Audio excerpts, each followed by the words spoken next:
My name is Dakota Ashford, and I'm 29 years old. Get out! I'm done paying for another man's mistake, my father said, throwing a $50 bill at my face on my 18th birthday, with my grandmother, my brother, and 6 relatives watching from the kitchen table. 11 years. That's how long I carried a sealed envelope with me. Through nursing school, through 12-hour shifts in the pediatric ward, through every Thanksgiving I spent alone. Inside was one piece of paper that could have ended everything. I never opened it in front of him, not because I was afraid, because I was waiting for the moment he couldn't look away. That moment came 6 months ago, at his 60th birthday party, in front of 80 guests, and when he finally saw what was inside, and who was standing at the door, his face turned a shade of gray I'd never seen on a living person. Before I go on, please take a moment to like and subscribe, but only if you genuinely connect with this story. Drop your location and your local time in the comments. I love knowing where you're all listening from. Now let me take you back to a Saturday morning in April, the day my mother's brother showed up with a duffel bag and said 2 words that changed my life. My mother, Marlene, was the only reason our house ever felt like a home. She had this way of standing between me and my father without making it look like she was standing between me and my father. A hand on my shoulder when his voice got sharp, a change of subject when his eyes went cold. She was a buffer, soft, constant, invisible, until you realized she was gone. She died of ovarian cancer when I was 10. The doctors gave her 6 months. She lasted 14, because that's the kind of woman she was. She fought for every extra Tuesday with us.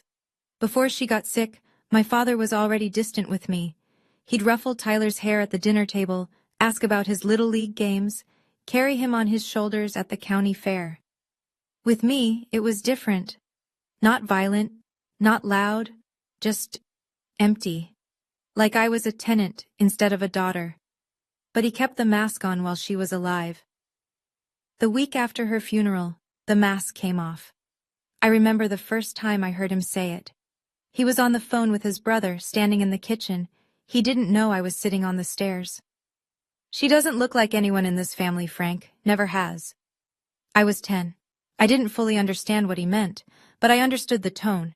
It was the tone of someone washing their hands. After that, it was small things at first. Tyler got new school clothes in August. I wore what the church donation bin had. Tyler got the bigger bedroom. I got moved to the room above the garage, where the heating vent didn't work right. Nana, my grandmother, would visit on Sundays.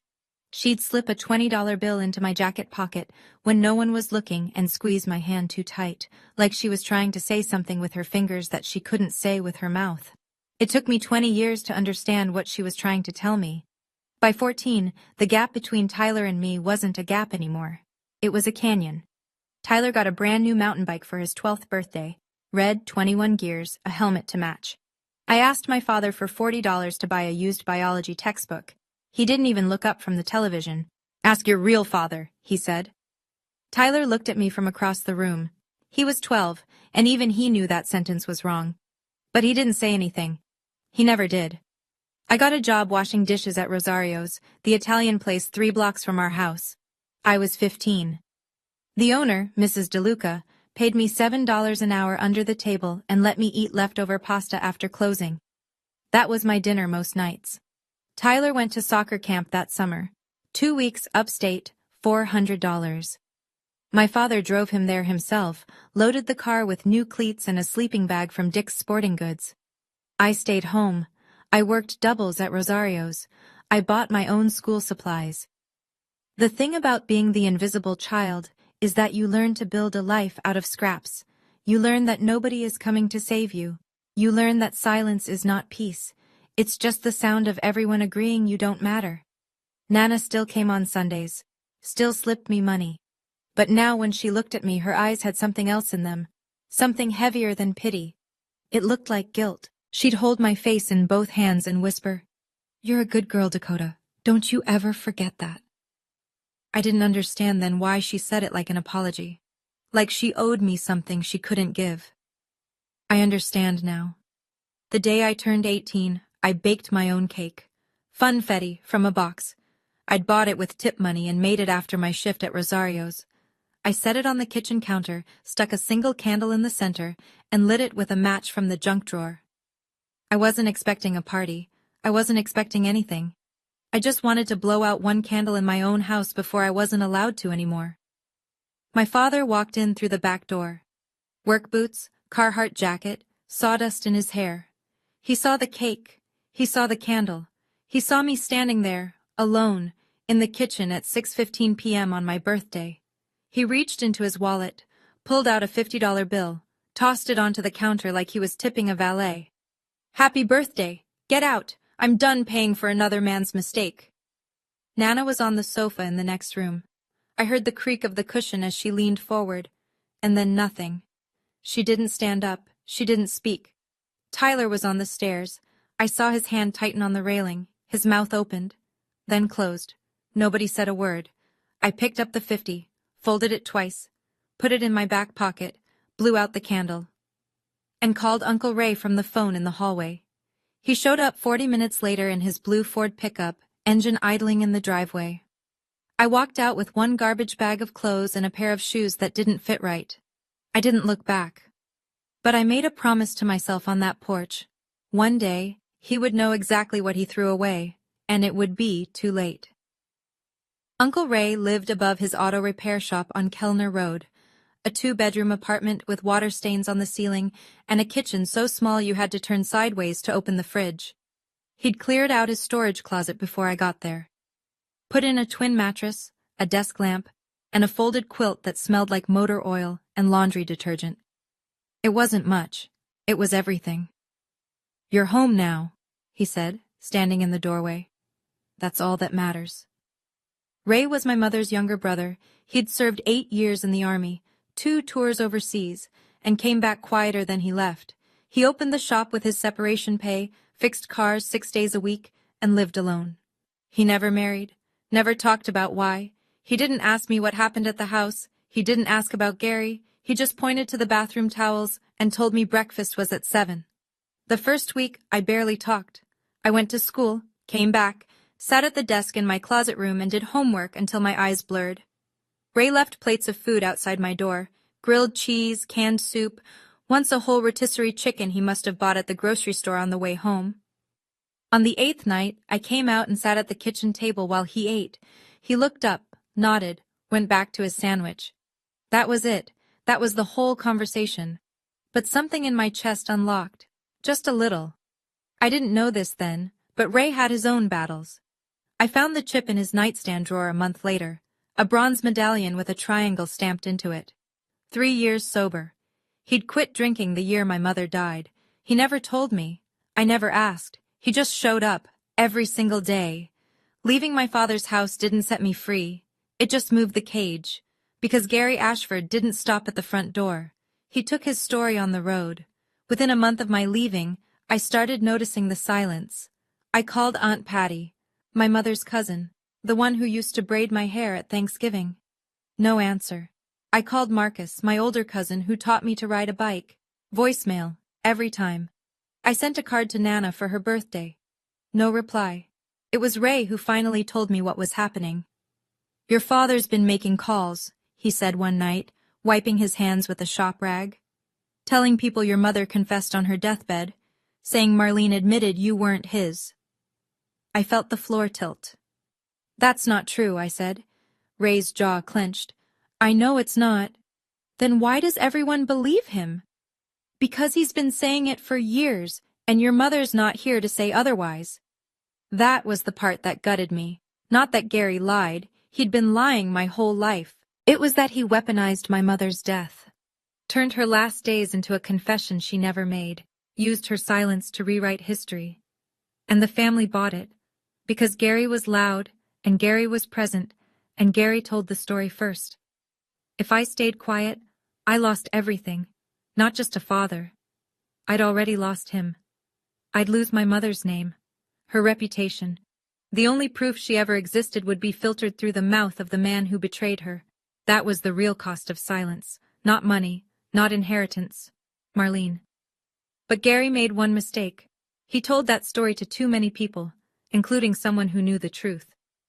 The call came 3 years after I left. I was 21, halfway through my nursing program, studying for a pharmacology exam at the kitchen table, when my phone buzzed with a number I didn't recognize. Dakota? It's Diane. Diane Mercer. I was your mother's best friend. I knew the name. I remembered a woman with red hair and a loud laugh who came to our house on Friday nights when I was little. She and my mother would sit on the porch with glasses of wine while my father watched football inside. I heard what your father's been telling people, Diane said. Her voice was tight, like she was holding something back with both hands. About your mother, about a deathbed confession. It's not true, I said. Sweetheart, I know it's not. I was at that hospital every single day. Your mother's last words were about you and Tyler. She never said anything about... Diane stopped, took a breath. Your mother was the most loyal woman I ever knew. Then she said something that rearranged every assumption I'd ever made. Your mother didn't have a secret, Dakota. But your father does. The kitchen went very quiet. What do you mean? When your mom was pregnant with you, she started suspecting Gary was seeing someone. She never had proof. But she told me, more than once, that he'd come home at strange hours, smelling like a perfume she didn't own. I sat back in my chair. The pharmacology textbook blurred. Diane, are you saying... I'm saying that if anyone had a reason to question anyone's loyalty, it wasn't him. She paused, then quieter. If you ever want the truth, science doesn't lie. You just need a sample. I thanked her, hung up, and sat in that kitchen for a very long time, staring at nothing. I waited a year before I acted. Not because I was hesitant, because I needed to be certain I was doing this for the right reason. I wasn't trying to win Gary back. I wasn't trying to prove I deserved his love. I was trying to protect my mother's name. That was the line I drew in my own mind, and I held it. The chance came at Thanksgiving. I was 22, final semester of nursing school. Tyler called me out of the blue, the first time in 4 years.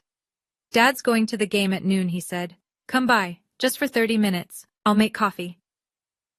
I drove to the house in Ray's truck. The neighborhood looked the same. Same cracked sidewalk, same mailbox with the dented flag. Tyler met me at the back door. We sat at the kitchen table. He'd made instant coffee, too strong, in mismatched mugs. We talked about nothing. His job, my clinicals, the weather. Normal words over an abnormal silence. Then the front door opened. Gary stood in the hallway, keys in hand. He looked at me like I was a stain on his floor. What are you doing here? Tyler invited me. Tyler doesn't make decisions in my house. Tyler stood up. Dad, it's Thanksgiving. She's not family. Period. The sentence landed like a slap. Not new, not surprising, but hearing it at 22 felt different than hearing it at 10. At 10, it crushed me. At 22, it clarified me. I stood up, reached for my jacket, and on my way out, I picked up the coffee mug Gary had just set on the counter. Still warm. His fingerprints, his saliva, his DNA. I slipped it into my coat pocket and walked out the back door without looking back. Tyler followed me to the truck. I'm sorry, Dakota, I'm so sorry. I knew he meant it. I also knew he'd never do anything about it. 4 weeks later, the results came in a plain white envelope from the lab. I opened it at Ray's kitchen table on a Tuesday morning before my shift. The apartment was quiet. Ray was already at the shop. Outside, a garbage truck groaned down Kellner Road. I unfolded the letter. Read the numbers. Paternity index, 8,746,291 to 1. Probability of paternity, 99.998%. Gary Ashford is the biological father of Dakota Ashford. I set the paper down. I didn't move for 20 minutes. I'd expected it. Diane's story, my mother's character, the simple math of it. I'd known, somewhere deep, that this would be the answer. But knowing and seeing are two different animals. Knowing lives in your gut, seeing lives on paper, in black ink, with a reference number and a lab logo and a phone number you can call to verify. I cried then. Not the way you cry when you're sad. The way you cry when someone confirms that everything done to you was for nothing. 22 years of being called a stranger's child. 22 years of hand-me-downs and cold rooms and ask your real father. All of it. Every last cruelty, built on a lie that Gary needed to believe because the alternative was looking in the mirror. Ray came home at 6 and found me at the same table, eyes swollen, the letter smoothed flat in front of me. He read it, set it down, pulled out a chair. "I know, kid," he said. "I always knew." "Mom told you?" "Your mother told me she never once stepped outside that marriage. I believed her then. I believe her now." I put the results in an envelope, wrote Gary's name on the front, sealed it, mailed it the next morning. 2 weeks later, it came back. Stamped across the front in red, "Returned to sender." He didn't even open it. I put the returned envelope in my nightstand drawer and closed it. I didn't chase him. I didn't call. I didn't beg. Instead, I built a life. I graduated nursing school that May. Second in my class. Ray was in the front row, wearing a collared shirt I'd never seen before, clapping like I'd just won the Super Bowl. Nobody else from my family came. I got hired at St. Francis Community Hospital, pediatric ward. 12-hour shifts, rotating nights, more tired than I'd ever been, and more useful than I'd ever felt. I held newborns whose parents were too scared to hold them. I changed dressings on kids who didn't cry because they'd already learned that crying didn't help. I understood those kids. By 26, I'd saved enough for a down payment on a one-bedroom apartment on Linden Street. Nothing fancy. Popcorn ceilings, a radiator that clanked at midnight. But the lease had my name on it. Just mine. That was enough. Meanwhile, Gary stayed Gary. Tyler got married at 25. I wasn't invited. I found out through a Facebook post. Tyler in a rented tux, his bride Jenny smiling wide, Gary standing behind them with his arm around Tyler's shoulder, grinning like a man with no debts. No mention of me, no empty chair, no acknowledgement that the groom had a sister. I scrolled past it, closed my phone, went to work, but the family was starting to notice cracks. A few cousins had reached out to me over the years, tentative, careful. They'd seen my nursing license posted online. They knew I was doing fine without Gary's help, and that quiet success made his story harder to sell. Then, Gary announced his 60th birthday party. 80 guests, catered, a banner and a microphone. He had something planned. I could feel it from 30 miles away. 6 months before that party, my grandmother died. Nana Ashford, 82 years old. Congestive heart failure. She went in her sleep, which was the gentlest thing that ever happened in that family. I didn't go to the funeral. Gary made it clear through Tyler that my presence would cause a scene. I sat in my apartment that night and looked at a photo of Nana holding me as a baby, one of the only pictures I had from that house. In it, she's smiling, but her eyes look like they're carrying something heavier than an infant. 3 weeks later, I got a call from a lawyer's office downtown. Nana had left something for me. Not money, not property. An envelope. Sealed. Handwritten instructions on the outside. For Dakota only, to be delivered after my passing. I drove to the office on my lunch break. The lawyer, a gray-haired woman named Mrs. Pratt, handed me the envelope across a polished desk. "Your grandmother arranged this 8 months ago," she said. She was very specific about the recipient. The envelope was thick. The handwriting on the outside trembled. The pen strokes of a woman whose hands were failing, but whose mind was not. I opened it in my car, in the parking garage, with the engine off. Inside was a letter. 3 pages, written in blue ink on lined paper, the kind you'd tear from a spiral notebook. Nana started with an apology. She told me she'd known the truth for almost 30 years. She'd caught Gary with a woman named Karen, in the back seat of his truck, parked behind the VFW hall, 6 months before I was born. Marlene was 7 months pregnant. Gary begged his mother to stay quiet. Nana did. Because he was her son, and she was afraid of losing him. She chose her son over the truth, and she spent the rest of her life living with what that cost. I read the letter 3 times in that parking garage. The second page named dates, places, details no one could fabricate.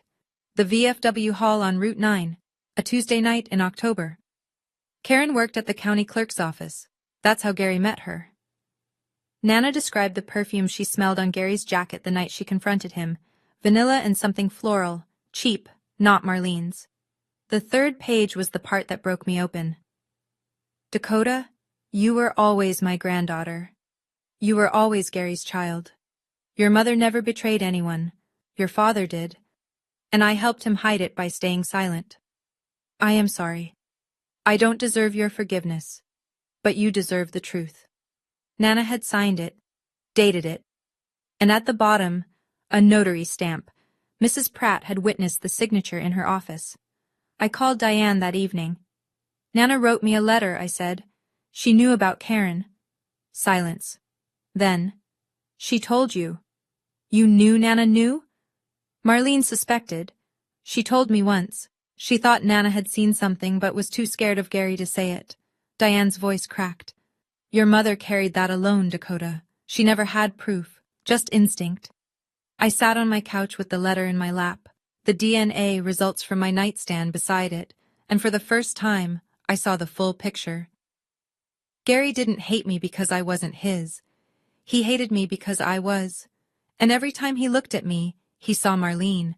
And every time he saw Marlene, he remembered what he'd done. I wasn't the evidence of her sin.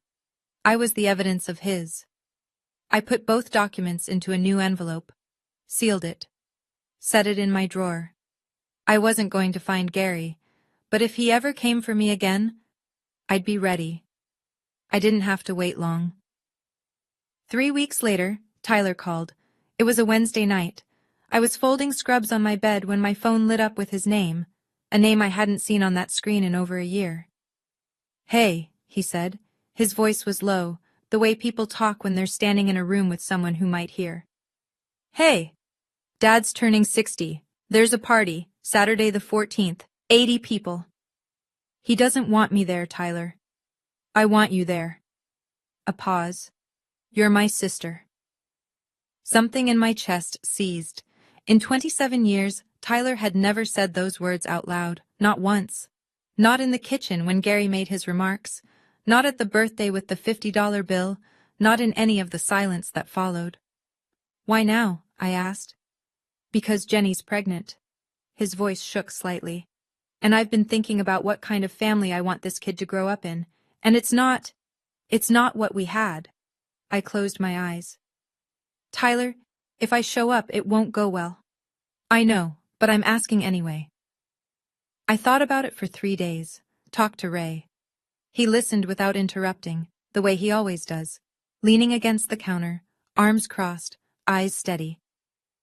What do you want to do? He asked. I want to go. For Tyler.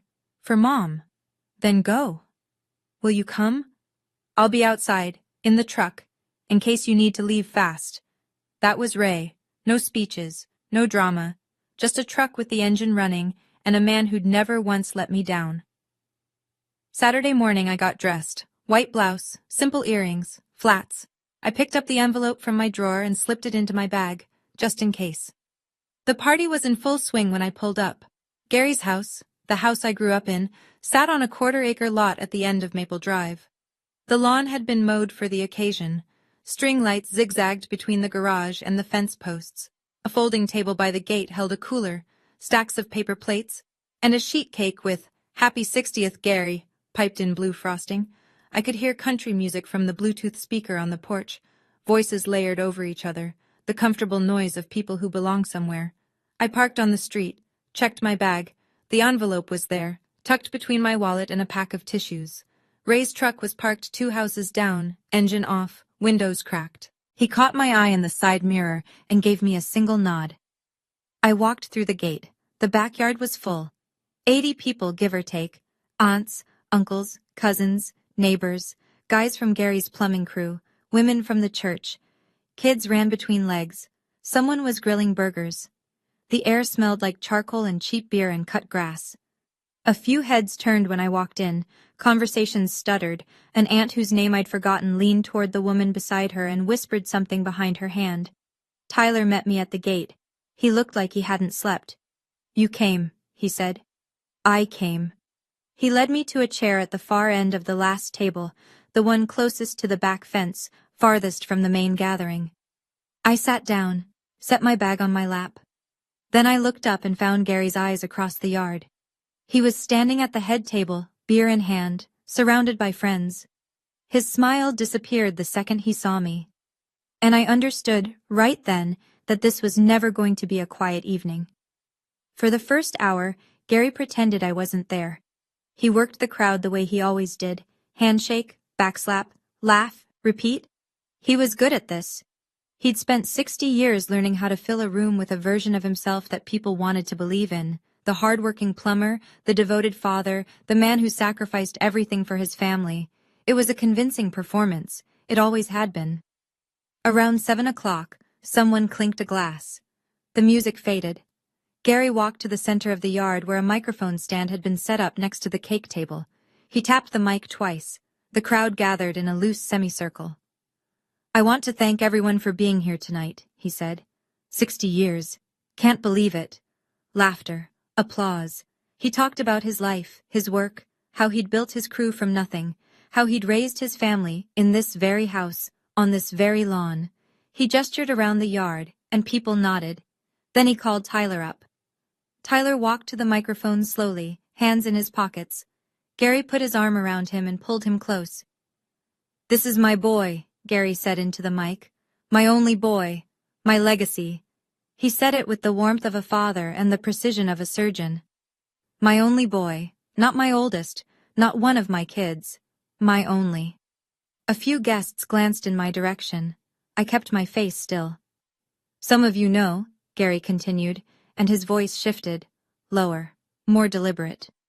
"My first wife made choices I had to live with for 18 years. He paused, let it land. "I won't go into detail, but tonight, I want to make something official." He looked out at the crowd with the calm authority of a man who believed he'd already won.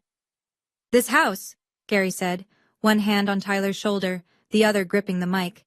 "Everything I built, it goes to Tyler, because family means blood. Real blood." Applause. Scattered, uncertain, but enough. A few of the plumbing crew guys whooped. A neighbor clapped too hard. Then Marcus, my cousin, standing near the cooler, said what no one else would. "What about Dakota?" It came out quiet, but the microphone caught the silence after it. Gary heard. His head turned slowly toward Marcus, then toward me. He smiled. The kind of smile that isn't a smile at all. "Dakota?" He chuckled into the mic. "She's here as a guest tonight, not as my daughter." The yard went still. Someone set down a plate. A child's voice carried from somewhere near the house, unaware. But Gary wasn't finished. He looked directly at me. Across 80 people. Across 29 years.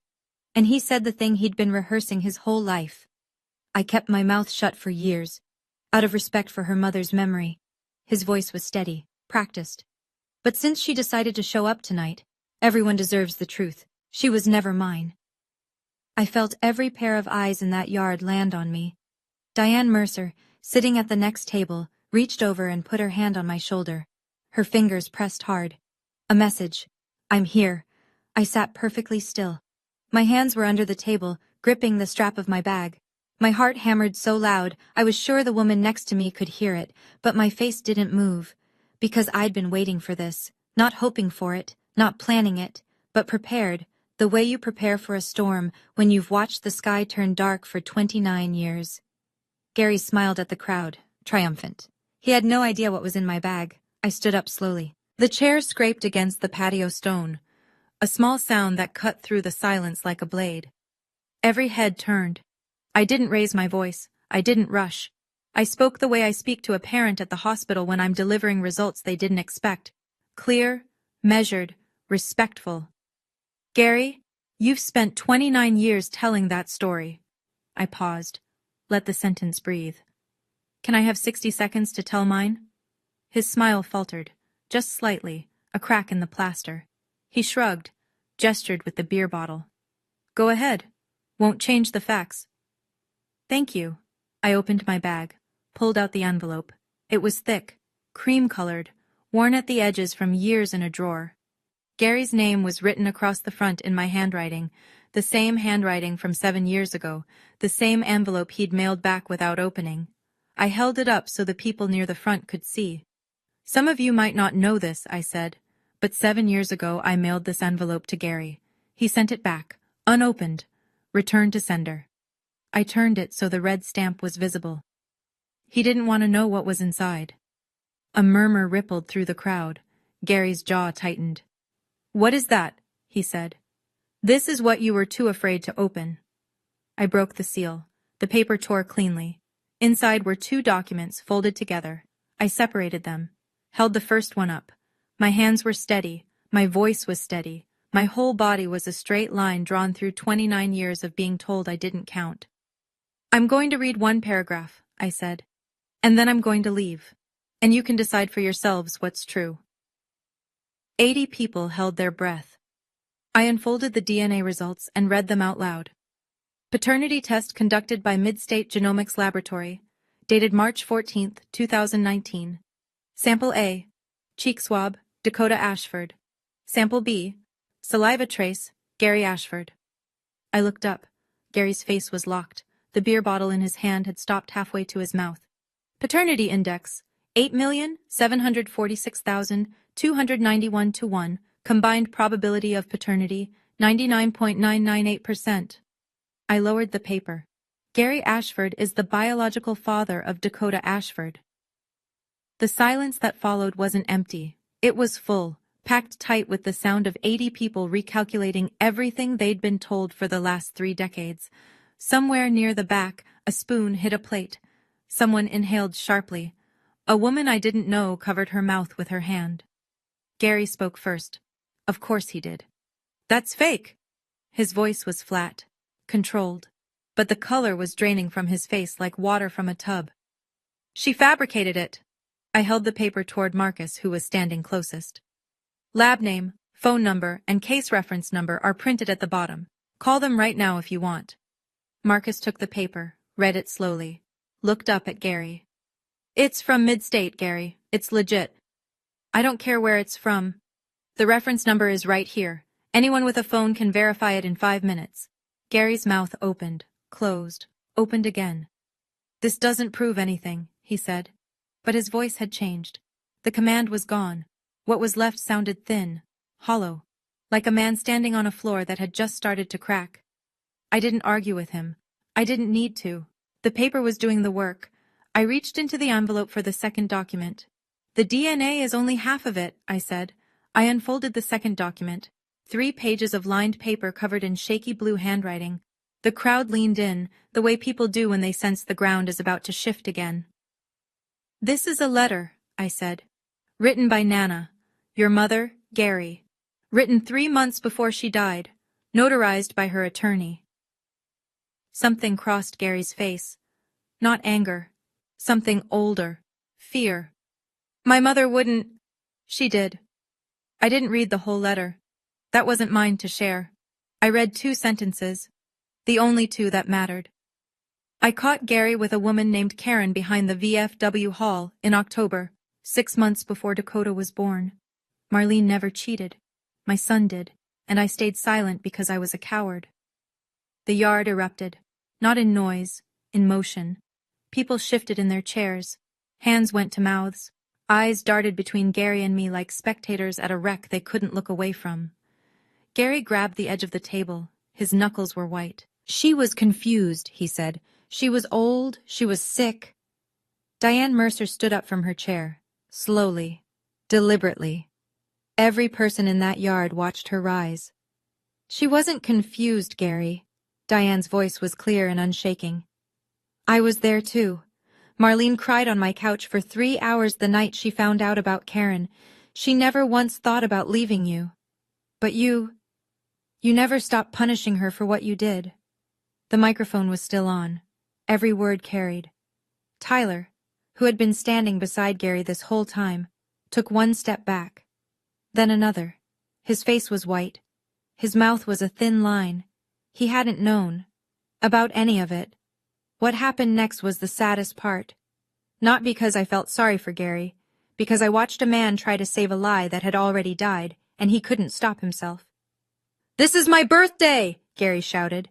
His hand slammed the table. Paper plates jumped. A cup of soda tipped over, and nobody picked it up. "You planned this.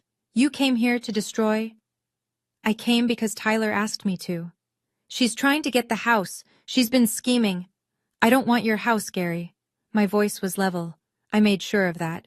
I have my own home. I pay my own rent. I don't need anything from you.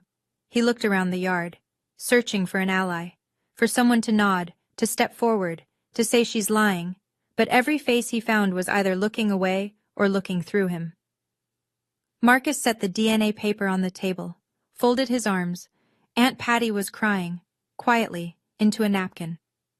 A man from Gary's plumbing crew, I didn't know his name, put down his plate and walked toward the gate without a word. Then Tyler spoke. Dad? His voice cracked. Is it true? About Karen? The whole yard held still. Gary looked at his son, his golden child, the one he'd built his entire identity around. And for one moment, I thought he might tell the truth. I thought 30 years of lies might finally collapse under their own weight. But Gary just stood there, jaw working, eyes wet, saying nothing. And that silence, that refusal to deny it when it mattered most, was louder than any confession. Tyler's hand dropped from his father's shoulder. That's what I thought, Tyler whispered. Gary was still standing, but everything underneath him had already fallen. I could have stopped there. The DNA was red. The letter was out. The silence had spoken. But Gary had asked one question for 29 years, and I decided, standing in that yard with 80 witnesses and a fold of paper in my hand, that he deserved an answer. You always wanted to know who my real father is, I said. Gary's eyes snapped to mine. He's standing right outside. I pointed toward the front of the house. Through the side gate, past the driveway, you could see the street. And there, parked under the elm tree, was Ray's blue Ford pickup. And there, leaning against the driver's side door with his arms crossed, was Uncle Ray. He wasn't trying to make an entrance. He was just there, steady, the way he'd been for 11 years. Gary moved to the edge of the yard and looked through the gate. When he saw Ray, something drained from his face, the last trace of color, the last thread of authority. He looked like a man watching his own house burn from across the street. Ray taught me to drive, I said. Ray paid for nursing school. Ray showed up every Christmas you didn't. I folded the documents, placed them on the table in front of Gary's empty chair. DNA says you're my father, but Ray is my dad. The envelope sat on the table between a paper plate and an untouched slice of cake. Keep these, I said. This time, try opening them. I picked up my bag, smoothed my blouse, and walked toward the gate. Behind me I heard a chair scrape, then another. Aunt Patty's footsteps followed mine. Diane was already at the gate, holding it open. Marcus nodded as I passed. Didn't say anything. Didn't have to. I didn't run. I didn't cry. I just walked. Out of that yard, down the driveway, into the rest of my life. Ray opened the passenger door before I reached the truck. I climbed in. He closed it behind me. Walked around to the driver's side. Got in. Started the engine. Neither of us spoke for 2 blocks. The street was quiet. Porch lights clicked on as the evening darkened. A sprinkler hissed somewhere on a lawn we'd already passed. You okay? Ray said, eyes on the road. I'm done, I said. Finally, I'm done. He nodded, reached over and turned on the radio. Low. Some country station playing a song I didn't know. Pedal steel and a quiet voice singing about a long way home. And then I cried. Not the way I cried in Ray's kitchen at 22, when the DNA results first came back. That was grief. This was different. This was the sound of something heavy being set down after carrying it so long your arms forgot what empty felt like. I cried for my mother, who never got to defend herself. For Nana, who tried to make it right too late. For the 10-year-old girl on the stairs who heard her father call her no one. For the 18-year-old who baked her own birthday cake and got a $50 bill thrown in her face. I cried for all of them. And then I stopped. Ray didn't ask me to explain. Didn't offer wisdom or a pep talk. He just drove, one hand on the wheel, the other resting on the console between us, close enough to reach if I needed it. When we pulled into the parking lot behind his shop, he killed the engine and sat for a moment. You said what needed to be said, he told me. That's enough. I wiped my face with the back of my hand, looked at the staircase leading up to the apartment where I'd rebuilt my life. Yeah, I said. It is. The next morning, I sat at my kitchen table and wrote an email. Not to Gary, to Mrs. Pratt, the attorney who'd handled Nana's letter. I kept it short. 3 paragraphs. Professional. I stated that I had no interest in Gary's property, his savings, or any form of inheritance. I was not filing a lawsuit. I was not pursuing any legal claim. I wanted exactly one thing: that Gary stop repeating the story that Marlene Ashford confessed to infidelity. Because there was now documented evidence, a DNA test, and a notarized letter from his own mother, proving that story was false. If the story continued to circulate, I reserved the right to share both documents more broadly. This was not a threat. It was a boundary. Mrs. Pratt forwarded the email to Gary's contact on file. I never received a response. That same week, I mailed photocopies of the DNA results to every family member whose address I had. 12 envelopes total. Each one included a brief note on a single index card. I am not asking anyone to choose a side. I am only asking that you know the truth. My mother, Marlene Ashford, was faithful. The enclosed documents confirm this. If you have questions, the lab's number is on the letterhead. I signed each card with my name. No anger, no pleading, just fact. Then I blocked Gary's phone number. Not because I hated him, because I was finished having a conversation that only went one direction. Ray watched me seal the last envelope from across the kitchen. "That's it?" he asked. "That's it. No court? No lawyers? I don't need a judge to tell me who I am." He almost smiled. Almost. "Your mother would have said the same thing."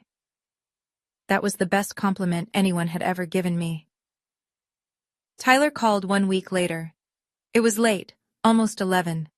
I was on the couch in my apartment, half watching a baking show on mute, when his name lit up my screen.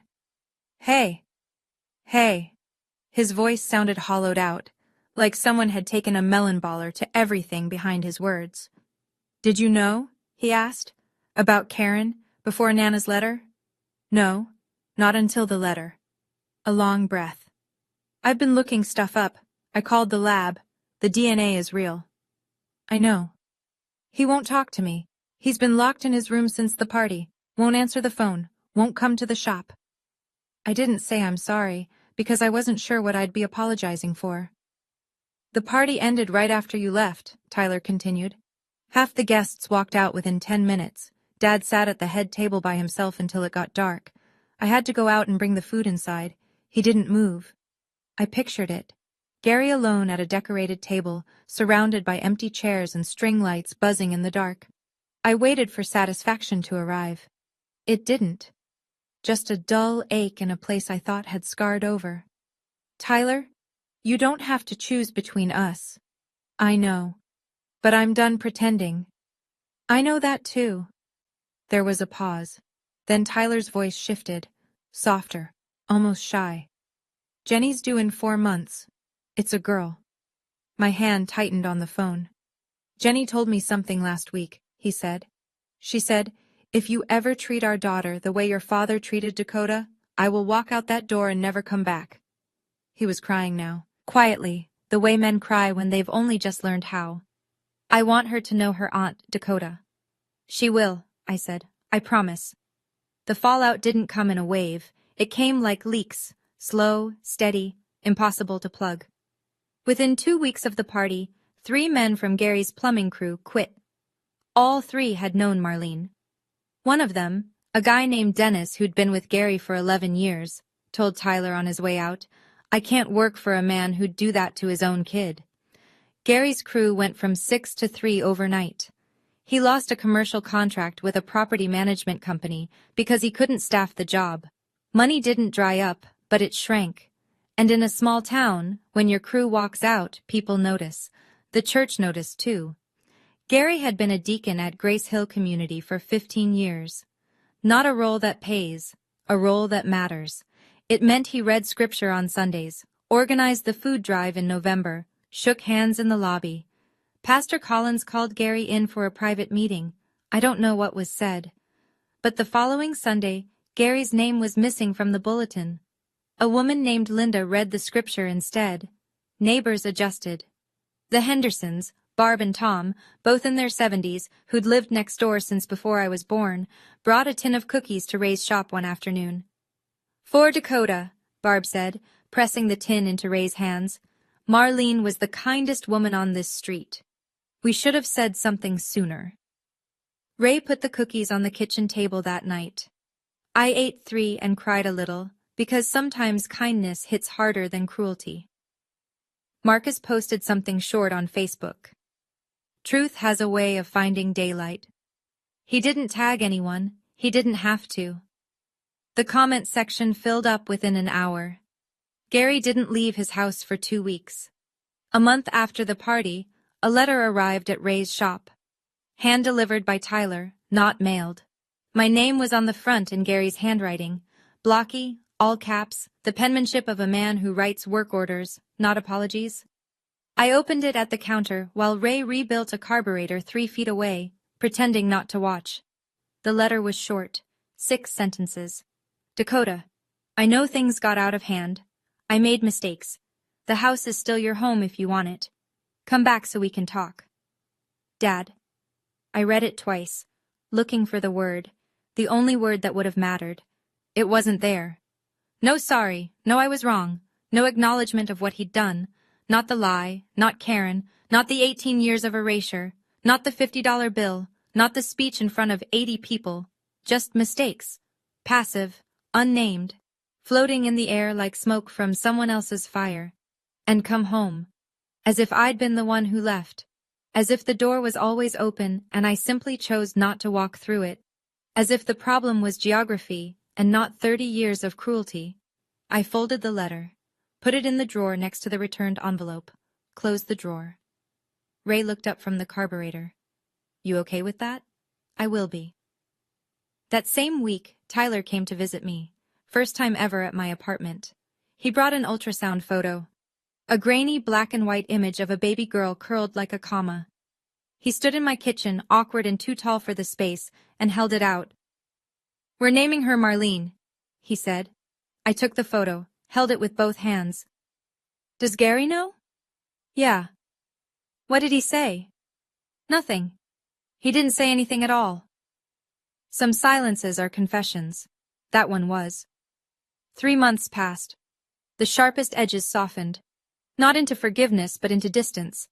And distance, I've learned, is its own kind of mercy. I kept working at St. Francis. Morning shifts, mostly. The pediatric ward is the kind of place that resets your perspective every 12 hours. You hold a 3-day-old baby who just had heart surgery, and suddenly your own problems feel survivable. One morning, a newborn wrapped her entire fist around my index finger and wouldn't let go. I stood there, beside the incubator, for 5 minutes. Just breathing. Just being held by something that small. After my shift, I drove to Ray's shop, the way I did most afternoons. We ate lunch at his workbench, turkey sandwiches, Lay's chips, 2 cans of ginger ale, surrounded by engine parts and the smell of WD-40. "Your birthday's next month," Ray said, wiping mustard off his thumb. 30, the big one. What do you want to do?" I thought about it. "Bake a cake," I said. "A real one. Invite Tyler and Jenny. Invite Diane. Invite Patty and Marcus. Blow out the candles. Actually blow them out this time." Ray smiled. "A real one. The kind that crinkled the skin around his eyes and made him look 10 years younger." "Finally get to do it right," he said. "Yeah, finally." I looked up at the wall behind the kitchen table. The $50 bill was there, framed in a cheap black frame from the dollar store. I'd hung it the week I moved in. Not out of bitterness. Out of memory. That bill was the price Gary put on me. $50 for 29 years of a daughter he refused to claim. I was worth more than that. I'd always been worth more than that. I just needed a while to believe it. If you're listening to this story and you have a Gary in your life, I'm not going to tell you what to do. I don't know your situation. I don't know what you've survived or what you're surviving right now. I don't know if your Gary is your father, your mother, a sibling, a spouse, or someone else who decided you weren't enough and spent years making sure you believed it. But I know this. You don't owe loyalty to someone just because you share DNA. Blood doesn't earn trust. Behavior does. And the people who love you, really love you, are the ones who show up without being begged, without conditions, without keeping score. My mother couldn't protect me anymore. She ran out of time. Nana knew the truth for 3 decades but was too afraid to speak. Tyler loved me but didn't have the courage to stand up until the walls were already falling down. Uncle Ray had no obligation. None. I wasn't his daughter by law, by blood, by any document you could file. He was just a man with a spare room and a decision. Show up or don't.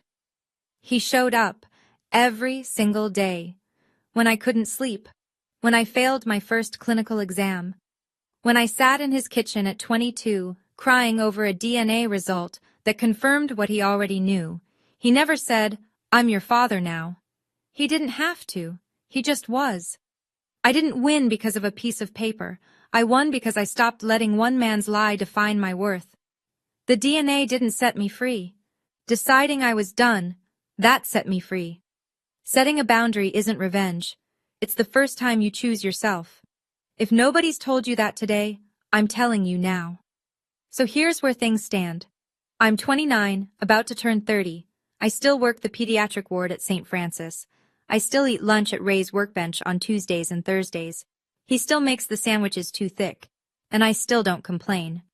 Tyler calls me every Sunday.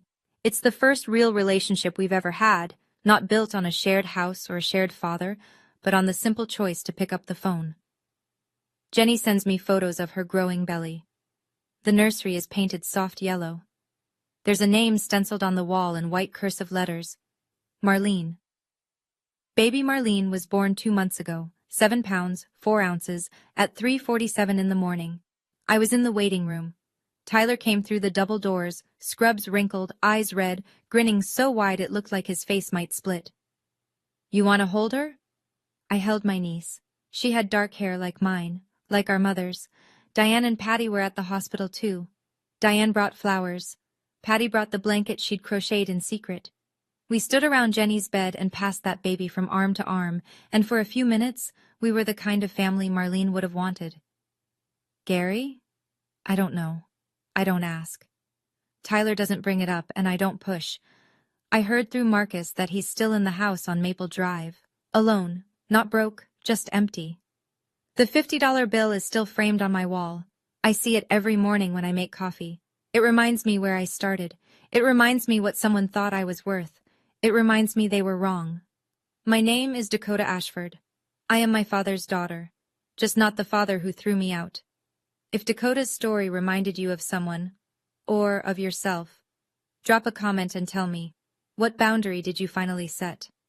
I read every single one. If you want more stories like this, check the links in the description. There's a whole playlist waiting for you.